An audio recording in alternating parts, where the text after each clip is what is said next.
So unless you've been living under a rock for the past 24 hours or maybe visiting from another planet in a different solar system, a faraway galaxy before you head back, you probably already know that the University of Colorado, under the guise and the leadership of Primetime, suffered their first loss on last night in a blowout game at the hands of University of Oregon, 42-6. Now there's a lot of people that's smiling on today, high-fiving. I told you. We told you. We the better team. But this is the same Deion Sanders that took Jackson State University, a dog of a team, to become undefeated in one season and get to a bowl game.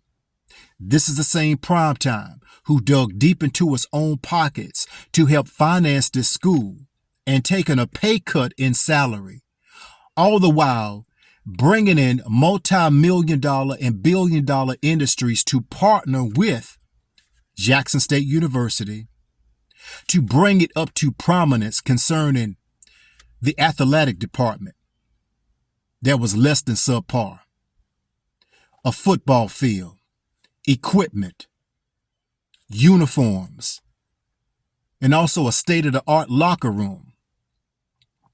He left a blueprint for Jackson State to succeed in years to come. Then he pivoted and went to Colorado, who had a 1-11 season, another dog team, and took them to 3-0 until last night, 3-1.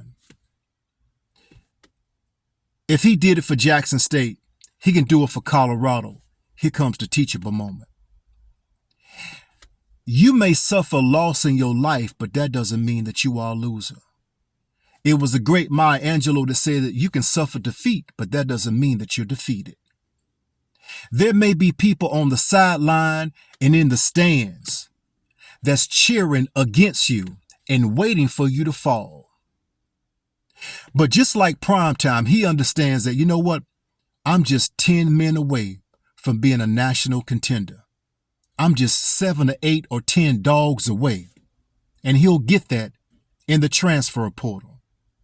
So how we apply it to our lives, no matter where you are right now in your life, it's the devil's job to whisper in your ear, to tell you what you can't do, to remind you of your failings, to remind you of your past, to remind you of what you don't have, to show you those people who do have, to try to get you to compare your life to the yardstick of someone else's life. But what God has for you is for you. And as you and we begin to reassess our lives and do some self-inventory and self-evaluation and look at the losses that we've had in our lives to bring ourselves up to a higher standard of accountability, now we'll pull all the pieces together. Now I'm going to pull people in my lives that can help me win. I'm going to pull people in my life that can hold me accountable. I'm going to pull people in my life that I can glean from. And I'm going to get those people out of my life that is a liability. But ushering people into my life or on my team that can be an asset so I can win. It is not to satisfy the naysayers and the devils that's in the stand, but it's to prove to myself that I am a winner.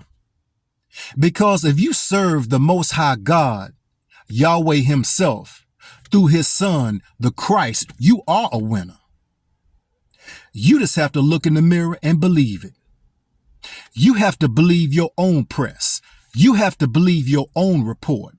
And regardless of what giants come your way, that you have it on the inside with your own inner resources and the people now that's on your team that's committed to your victory as opposed to your loss.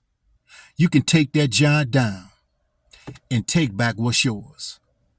Teachable moment, shame-free life.